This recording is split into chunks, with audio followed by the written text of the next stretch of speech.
Hey guys, welcome to this week's video. This week we're doing a Q&A from questions I gathered from Instagram, Snapchat, Twitter, and a couple other resources.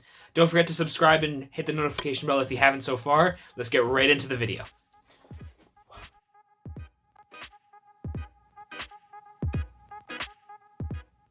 So question number one came from a subscriber or a follower on Twitter, and her question was, what first got you into music?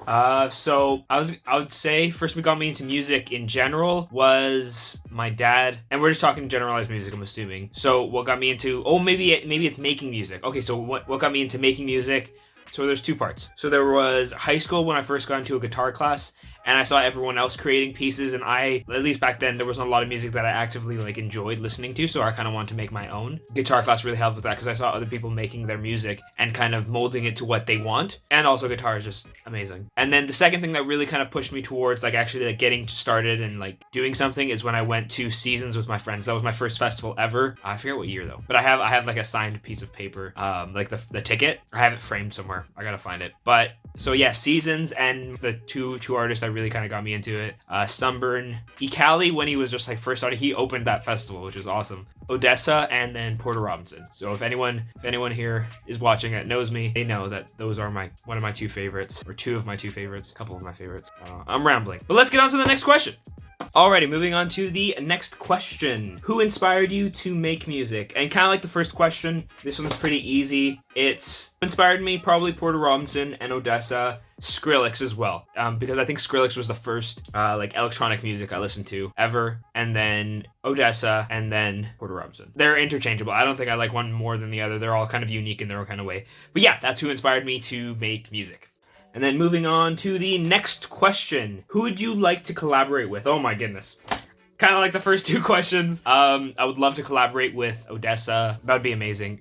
Porter Robinson would be an absolute dream. San Holo would be amazing. Skrillex would be fantastic. Frank Ocean would be amazing. Bon Iver as well. Oh my gosh. I can name artists for days. But honestly, I just like collaborating with people in general, even if they're not world-renowned artists. I don't know. I just like working with other people. Honestly, it's just because I think of in a really particular way when I make music.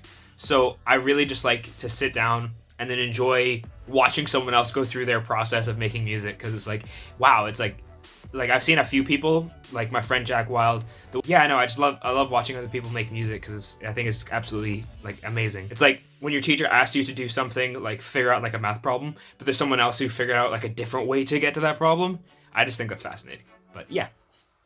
And then next question, if you could open for someone, who would it be? Honestly, just the artist that I mentioned in the last one. So Porter Robinson, Odessa, Skrillex, San Holo. What's not would be cool. I don't know. I wouldn't really mind opening for anyone if I'm being super honest. Okay, one that's not really music related. Next question is, what is your most useless talent? Useless talent.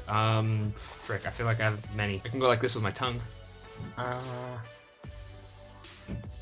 I think that's pretty useless, but yeah, that's my useless talent. So next questions after my useless talent is, where have you performed? I've performed in various locations, from anywhere in the Fraser Valley. I've performed in Chilliwack, Abbotsford, Vancouver. I haven't performed in Victoria. I've performed in Mexico, mostly down the west coast of Mexico. I've performed in Seattle and Oregon, and I'm looking forward to many, many more.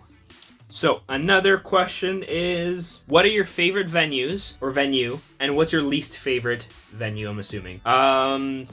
Favorite venue.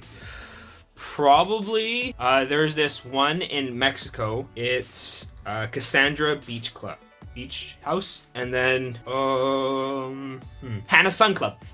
Both of those are located, sorry, I just remembered. Both of those are located in Acapulco, and those are probably my favorite venues. Hannah Sun Club overlooks the entirety. It's on a mountain, and there's an infinity pool and stuff, and you're yeah, it's amazing.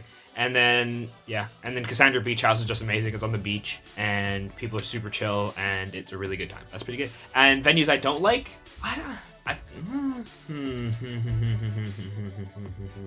I don't think I really dislike any nightclubs. I usually go to the nightclubs in Vancouver and stuff, but I wouldn't say I particularly dislike any of them. They're just they each provide different moods, essentially. And next question, kind of digging into my past a little bit. Have you gone into any trouble in the past? Oh yes, many times.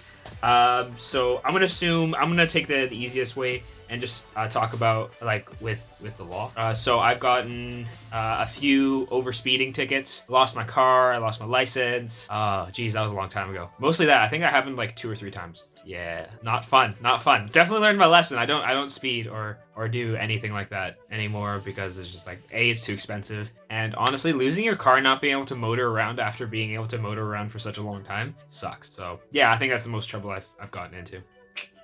Oh my god. Okay.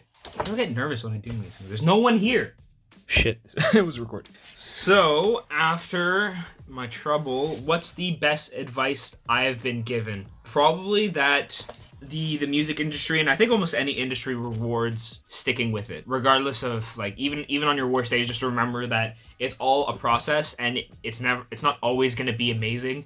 But if it's something that you really, really love, and it's something that you need to have in your life, and it's something that you can't see yourself living without, it's worth sticking through the really, really tough times and times that you doubt yourself. So basically, best advice I've ever been given is if you love it, stick with it. Alrighty, next question, guys, is what is your creative process like? So what is my creative process like? Usually, so recently how it's been is that most of my songs start on the guitar. I don't know why I said it like that, but I'll just noodle around until I find something that sounds good and then try to like elaborate from that and build out a few chords, and then I grab that, plug it into my computer, plug it into my interface, into my computer, play the chords, and then just see where the beat takes me. And then after that, I grab, as soon as I get like the chords and the melody, I put it into like a generalized structure, just so, because beforehand I didn't have any structure and it was just kind of like all over the place. Taking me forever to finish anything, but put that into my computer, and then after that, get the drum beat going pretty quickly, something super basic just to keep my mind going, and then yeah, I don't know, just work things out. It used to take a long time, but now I'm finding myself being able to finish songs in about an hour, which is pretty crazy for me. I was so impressed with myself. But yeah, so I guess that's what my creative process is like.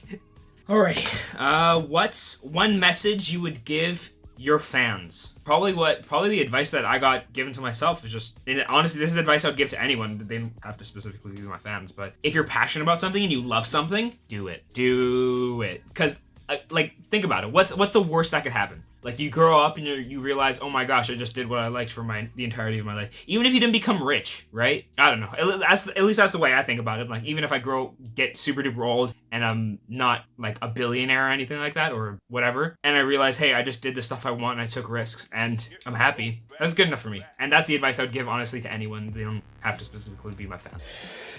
So the final question, that's question number 12, guys, is tell us what's next for your career, my career. So I am learning how to drum currently because I want to get more into performing live. So kind of, if you're going to imagine something kind of like the Odessa style, where they have recorded songs and they kind of drum over top of it, or something like a Casbo or Petit Biscuit, a bunch of artists that play live. That's kind of the section I want to go into, or like the type of performance I want to go to.